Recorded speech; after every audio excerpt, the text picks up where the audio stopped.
A lâmina fria do facão de José Maria brilhava sob o sol impiedoso da manhã, um espelho cruel que refletia o céu azul e a agonia nos olhos de Isabel.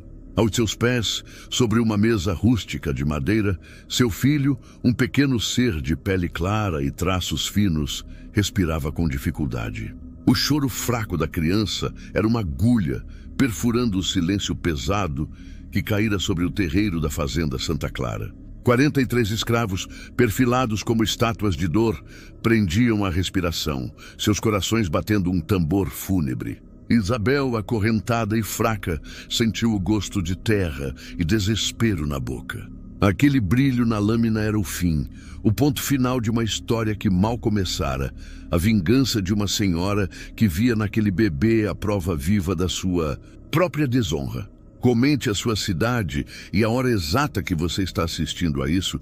Vamos fazer essa história circular pelo Brasil e mostrar que a coragem nunca teve cor. Faltavam 4 anos para que uma lei assinada por uma princesa declarasse o fim da escravidão. Mas na fazenda Santa Clara, no coração árido do interior de São Paulo, essa notícia era apenas um sussurro distante, uma fantasia inalcançável. A fazenda, um império de café construído sobre ossos e regado a suor, era o domínio absoluto do coronel Antônio Rodrigues. Um homem de 50 anos, cuja corpulência parecia um reflexo de sua ganância e cujo olhar frio avaliava seus cativos não como almas, mas como peças de uma engrenagem que precisava girar sem parar, a qualquer custo. O ar da Santa Clara era denso, carregado com o cheiro adocicado e enjoativo do café secando ao sol, misturado ao odor metálico de ferro, suor e medo. A casa grande, branca e imponente, observava as senzalas como um abutre vigiando sua carniça. As senzalas, por sua vez, eram feridas abertas na terra batida, abrigos precários onde a humanidade era espremida até quase desaparecer. Ali, a hierarquia da dor era clara e brutal. No topo, o coronel. Logo abaixo, seus instrumentos de tortura. Severino Costa, o feitor principal, era um homem esguio de bigode grisalho e olhos fundos que pareciam já ter visto todo o mal do mundo e decidido a replicá-lo. Seu chicote de couro cru era uma extensão de seu braço, um apêndice peçonhento que assobiava no ar antes de rasgar a pele e a dignidade.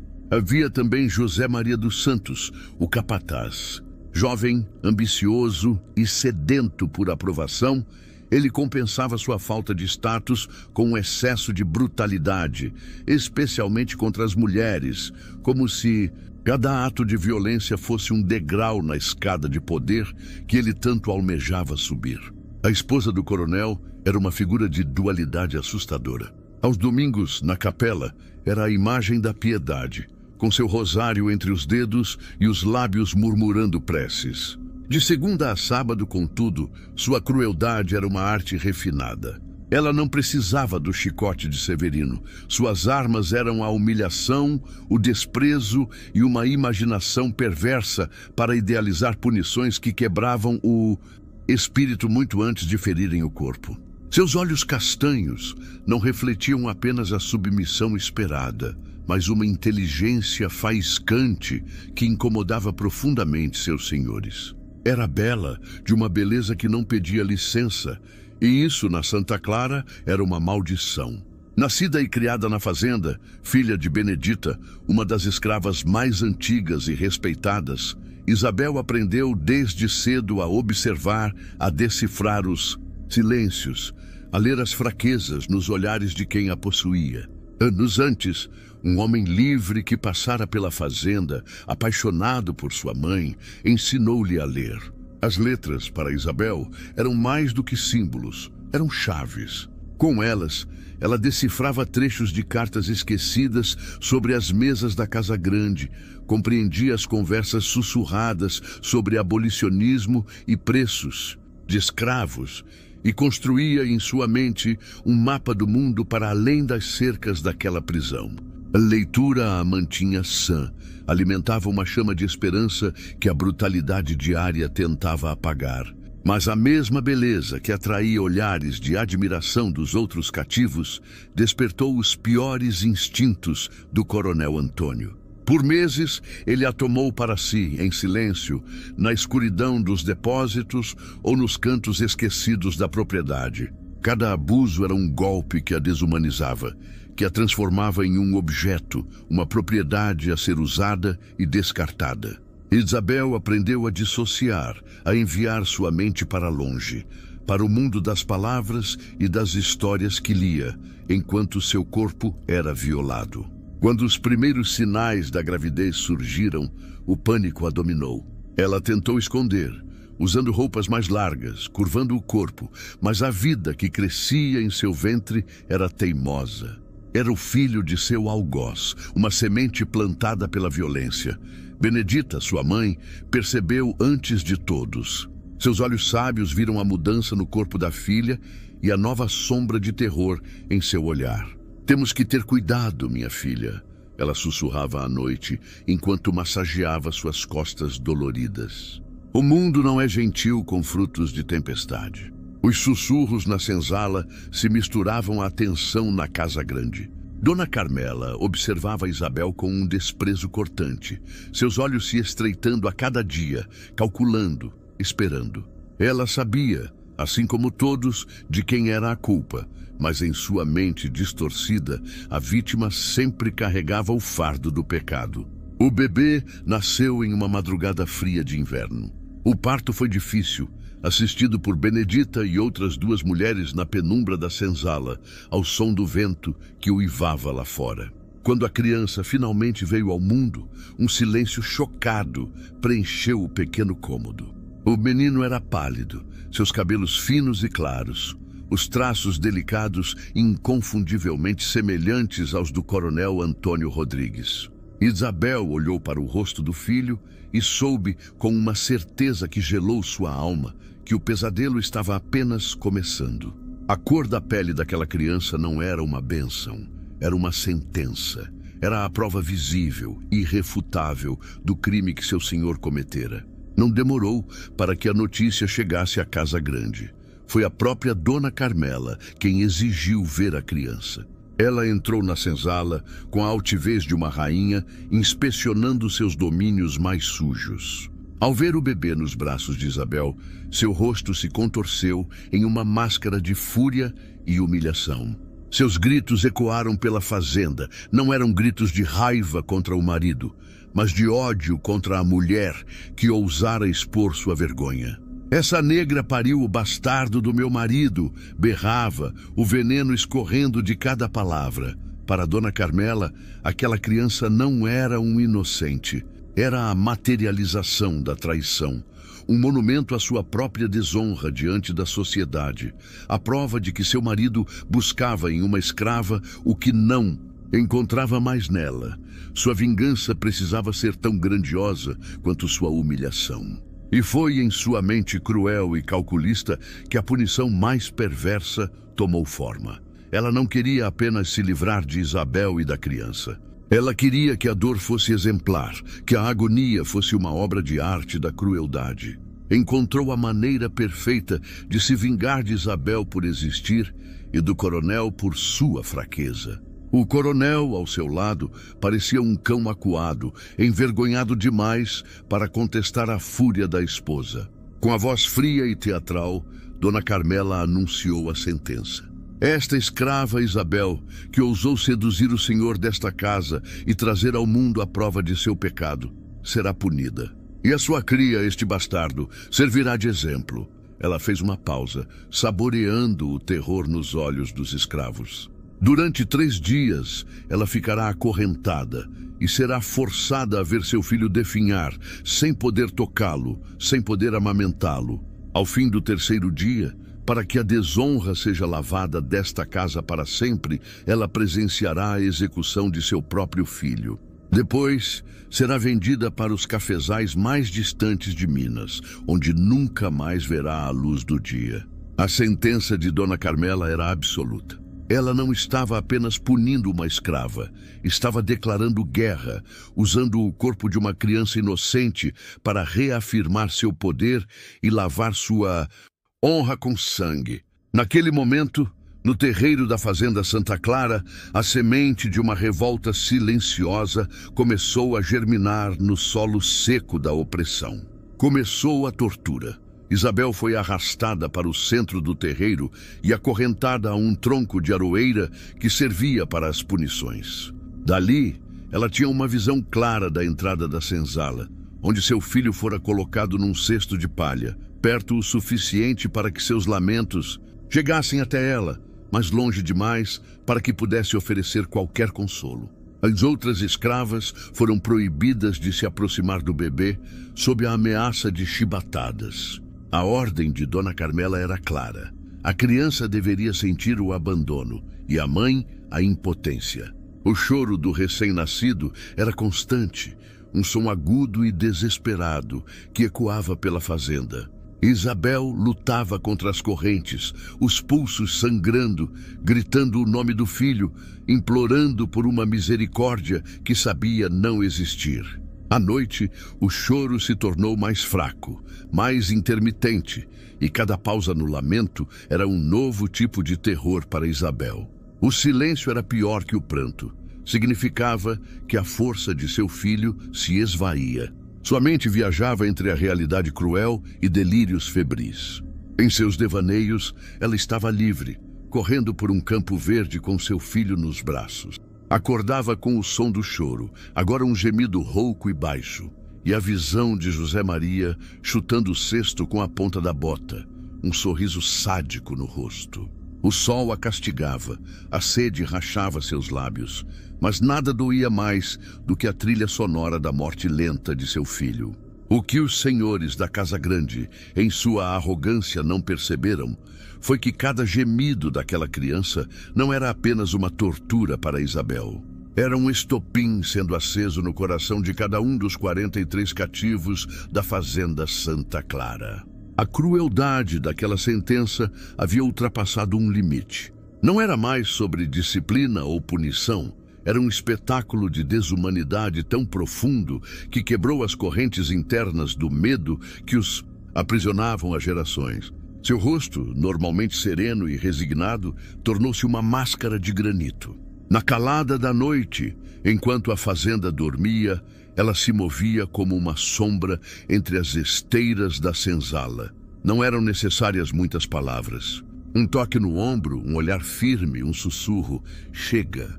Joaquim, o ferreiro, um homem de ombros largos e mãos calejadas que já haviam consertado todas as ferramentas que os prendiam, começou a trabalhar.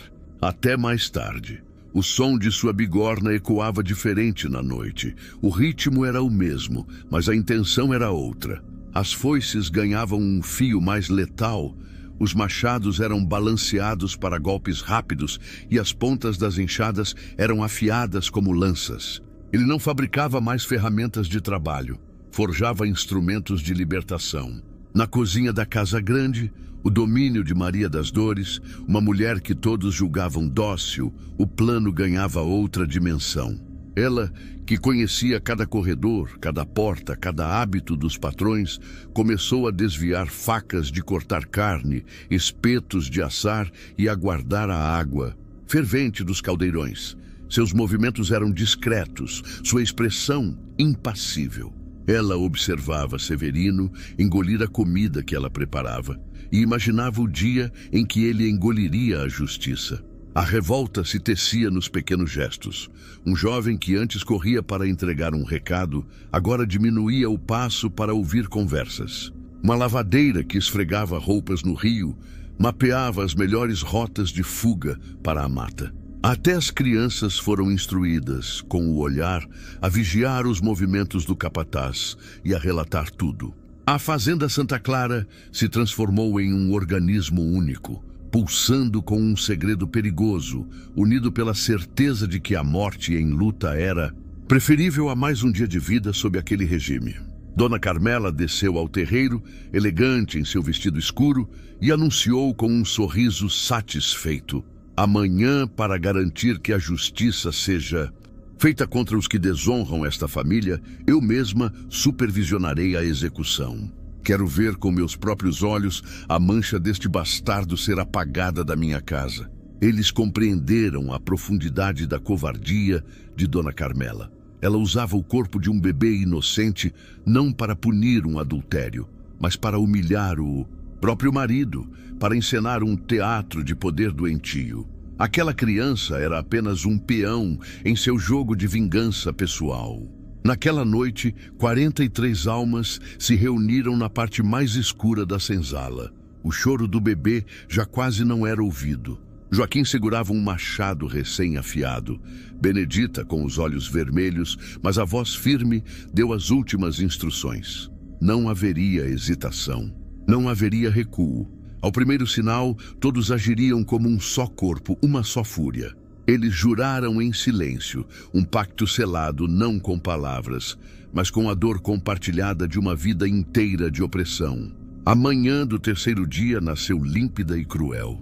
O terreiro foi arrumado como uma arena. Isabel foi desacorrentada do tronco e arrastada, seus joelhos cedendo, a alma esvaziada. Ela mal conseguia ficar de pé. Seu olhar estava perdido, vidrado. O pequeno corpo de seu filho, fraco, mas ainda respirando, foi retirado do cesto e colocado sobre uma mesa de madeira no centro do círculo formado pelos escravos. O coronel a seguia, pálido, o olhar desviado, um covarde até o fim. Severino e José Maria tomaram suas posições. O capataz pegou o facão, a mesma lâmina que brilhara no primeiro dia, e se aproximou da mesa. Dona Carmela abriu um sorriso fino e cruel, preparando-se para o ato final de sua vingança. O silêncio era total, quebrado apenas pelo zumbido dos insetos e pela respiração pesada dos presentes. José Maria ergueu a lâmina. O sol bateu no aço, cegando a todos por um instante. Isabel fechou os olhos, uma lágrima solitária escorrendo por seu rosto empoeirado, esperando o golpe que levaria seu filho, e com ele o resto de sua alma. A lâmina de aço suspensa no ar capturou o sol, e por uma fração de segundo o mundo inteiro se resumiu àquele ponto de luz ofuscante, pairando sobre a vida frágil de seu filho. Para Isabel, o tempo se esticou, tornando-se denso como melaço. Ela viu uma mosca pousar na bochecha empoeirada do bebê, viu a veia pulsando na têmpora suada de José Maria e viu, nos olhos de Dona Carmela, o brilho profano de um prazer que transcendia a simples vingança. Era o deleite da aniquilação, a alegria de apagar uma linhagem que ela considerava impura. Naquele silêncio esticado, a fazenda inteira prendeu a respiração, esperando o fim. Mas o que veio não foi o silvo da lâmina, e sim um grito que rasgou o tecido da submissão. Hoje morremos livres, ou vivemos livres. Ele se moveu. O homem cuja força descomunal havia sido usada por anos para ferrar cavalos e forjar grades, agora a liberava para si. Ele não correu, ele explodiu do meio da multidão. O chão tremeu. José Maria, focado em seu ato macabro, virou-se tarde demais. O punho de Joaquim o atingiu, e naquele impacto estava contida a memória de cada chibata que ele vira estalar nas costas de seus irmãos, de cada humilhação que engolira em silêncio. O capataz voou para trás, o facão escapando de seus dedos e caindo no pó com um baque surdo, inofensivo. O grito de Joaquim foi o trovão, a revolta foi o relâmpago. A fúria, contida por anos, décadas, uma vida inteira, transbordou. Maria das Dores, que Dona Carmela chamava de minha cozinheira de mão cheia, surgiu com um caldeirão. Severino, o feitor, virou-se para ela, o chicote já se erguendo por puro instinto. Ele esperava súplica, medo. O que recebeu foi um banho escaldante de água e gordura, restos do cozido dos senhores. O grito de Severino foi agudo, inumano. Ele largou o chicote, o símbolo de seu poder agora esquecido no chão. Antes que pudesse se recuperar, foi engolido por uma onda de homens. Eram rostos que ele via todos os dias, mas que nunca enxergara de verdade. Era Afonso, cuja esposa grávida Severino havia açoitado até o sangramento por ter derrubado um cesto de café. Era Matias, que mancava desde que Severino esmagara seu pé com a bota por ter descansado por 1 minuto a mais na colheita. Era Bento, cujos filhos tremiam só de ouvir o nome do feitor. Eles não gritavam. Seus golpes eram silenciosos, metódicos, cada um acertando uma conta antiga. O feitor, que construíra seu reinado sobre o medo, descobriu tarde demais o que acontece quando o medo acaba. Enquanto isso, os mais jovens, rápidos como a necessidade, cercavam José Maria, que se arrastava no chão, tentando se levantar. Ele os olhava com incredulidade. Eram os meninos que ele humilhava, os moleques para quem atirava restos de comida como se fossem cães. Agora, seus olhos não continham pavor, mas um julgamento frio. Eles formaram um círculo ao seu redor, fechando qualquer rota de fuga. A era de seu terror nas senzalas havia terminado. Ela não pegou uma arma, não proferiu um grito. Seus olhos estavam fixos no pequeno ser que choramingava no chão, perto da mesa virada. Ela atravessou o redemoinho da batalha como se estivesse envolta em um manto de invisibilidade. Curvou-se e apanhou o neto. O corpo do bebê era leve, frágil, mas em seus braços ele pesava mais que o mundo inteiro. Ela o aninhou contra o peito, sua própria respiração acalmando o choro assustado da criança. "Acabou, meu anjo", sussurrou ela, o rosto molhado de lágrimas que não eram de tristeza, mas de uma feroz e avassaladora esperança. "A sua vida começa agora." O som da luta, os gritos, a poeira subindo, tudo isso invadiu seus sentidos e a despertou de um pesadelo acordado. Uma força que ela não sabia possuir subiu por suas pernas. Ela se ergueu. Sua coluna, antes curvada pela dor e pela humilhação, ficou reta como uma lança. Seus olhos encontraram os de Dona Carmela, que assistia a tudo, petrificada, do pé da escadaria da Casa Grande. O pavor no rosto da sinhá era a visão mais satisfatória que Isabel já tivera. A mulher que a via como menos que um animal, que planejara um espetáculo com a morte de seu filho, agora via à sua frente não uma escrava, mas uma sentença. Isabel deu um passo à frente e depois outro. Em seu rosto não havia ódio, mas algo muito mais antigo e terrível, a certeza da retribuição. O coronel Antônio, cuja covardia era sua característica mais marcante, foi o primeiro a quebrar o feitiço. Ele viu Severino desaparecer sob uma montanha de corpos e José Maria ser cercado. Viu a expressão no rosto de Isabel. O instinto de sobrevivência gritou mais alto que sua honra. Ele agarrou a esposa, que ainda balbuciava, incrédula, e a arrastou para dentro da Casa Grande, batendo a pesada porta de madeira e girando a tranca de ferro. Os vitoriosos, ofegantes, cobertos de suor e terra, olharam uns para os outros. Havia sangue em suas mãos e liberdade em seus corações.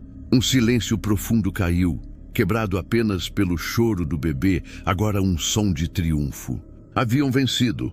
A Fortaleza Branca, o símbolo de sua opressão, agora era apenas um refúgio de 2 tiranos aterrorizados.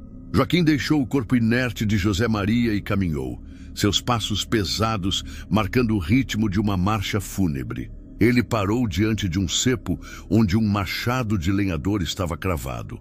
Com um movimento fluido, ele o arrancou da madeira. A multidão o seguiu, um mar de rostos determinados. Eles pararam diante da porta trancada, o último obstáculo entre eles e a justiça completa. De dentro, ouviam-se os gritos abafados de Dona Carmela, misturados às súplicas covardes do coronel. O sol da manhã brilhou na lâmina afiada. Com toda a força acumulada de uma vida de trabalho forçado, de correntes que ele mesmo forjara e de uma liberdade que ele agora podia tocar, ele desferiu o primeiro golpe. Foi o som de um mundo inteiro sendo posto abaixo. A cada impacto, o som da madeira se partindo ecoava como o estalar de ossos, e os gritos de dentro da Casa Grande se tornavam mais agudos, mais desesperados.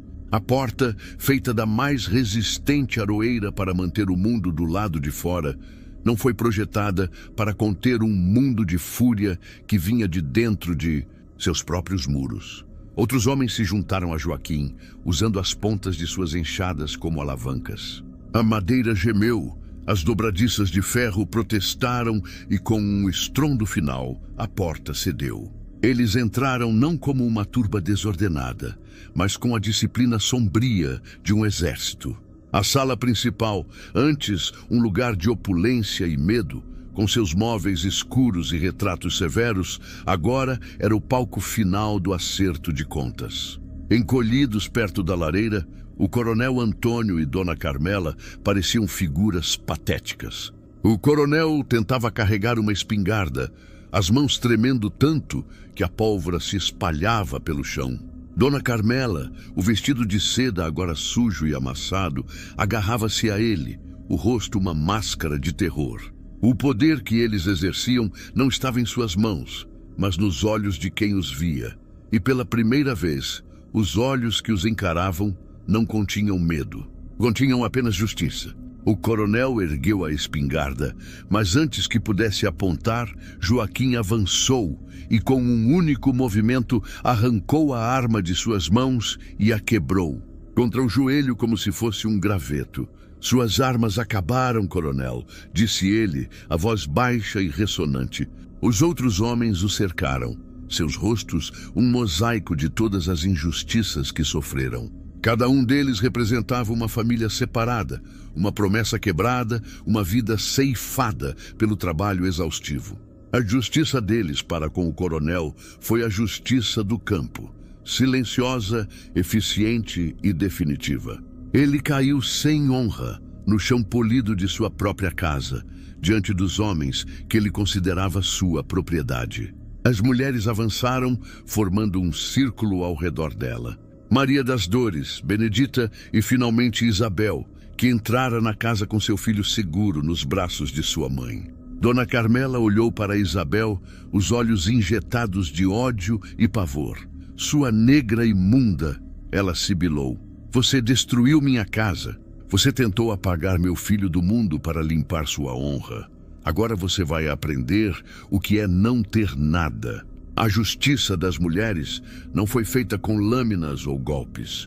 Foi uma justiça de desconstrução. Elas arrancaram seu vestido de seda, deixando-a com as roupas de baixo simples. Tiraram seus anéis, seus brincos, seus sapatos. Cada peça de sua riqueza era um símbolo da miséria deles, e foi despida dela com uma precisão ritualística. Despojada de seus adornos, Dona Carmela era apenas uma mulher trêmula e assustada. Sua crueldade, sem o verniz do poder, era apenas fraqueza. Com os opressores neutralizados, Benedita assumiu o comando. Não podemos ficar, disse ela com autoridade. A fumaça desta fazenda trará os outros senhores. Temos poucas horas. A revolta se transformou em um êxodo organizado. Levaram cavalos dos estábulos, sacos de mantimentos da despensa e tudo de valor que pudesse ser carregado. Não era um saque, era uma indenização, o pagamento atrasado por gerações de trabalho não remunerado. Quando todos estavam do lado de fora, prontos para partir, Joaquim pegou uma tocha, olhou para Isabel, que assentiu. A casa grande, que por tanto tempo fora um monumento à crueldade, seria agora a pira funerária daquela era de dor. As chamas começaram na sala principal e lamberam os móveis, as cortinas, subindo pelas paredes até explodirem pelo telhado em uma coroa de fogo, laranja contra o céu da manhã. Ao seu lado, cavalgavam 42 homens e mulheres, seus rostos iluminados pelo fogo da fazenda que queimava as suas costas. Eles não olharam para trás. Cavalgavam em direção à Serra da Mantiqueira, em direção aos quilombos, onde a palavra liberdade não era um sonho, mas uma lei. Nos anos que se seguiram, a lenda da revolta da fazenda Santa Clara se espalhou como as sementes levadas pelo vento, inspirando outras rebeliões e dando esperança aos que ainda viviam nas sombras. Nos quilombos da Mantiqueira, Isabel se tornou uma líder respeitada. Sua habilidade de ler, antes uma arma secreta, Tornou-se uma ferramenta para ajudar a libertar outros, escrevendo cartas e decifrando mapas para rotas de fuga. Seu filho cresceu livre, um homem cujo primeiro nome era Liberdade e cujo sobrenome era a coragem de sua mãe e de 42 guerreiros. Ele nunca conheceu o estalar do chicote, apenas o som do giz no quadro negro. Tornou-se professor e para cada criança que ensinava a ler, contava a história de sua avó, Benedita, de um ferreiro chamado Joaquim e de sua mãe, Isabel, que provou que a noite mais escura sempre termina quando a primeira tocha é acesa. Suas ruínas enegrecidas permanecem até hoje, cobertas pela vegetação, um memorial silencioso para nos lembrar que a justiça, quando vem pelas mãos dos próprios oprimidos, tem o poder de queimar o passado e adubar a terra para um novo futuro. A história de Isabel nos ensina que a verdadeira liberdade não é dada, mas conquistada com coragem, união e uma vontade inabalável de lutar por justiça.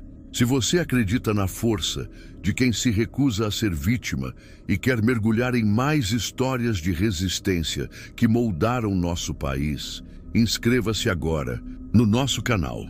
Ative o sininho para ser o primeiro a saber quando uma nova história for contada. Compartilhe este vídeo para que a coragem de Isabel atravesse o tempo e inspire o presente. E não deixe de assistir às outras sagas de heróis anônimos que, como Isabel, provaram que até a menor das faíscas pode incendiar a escuridão.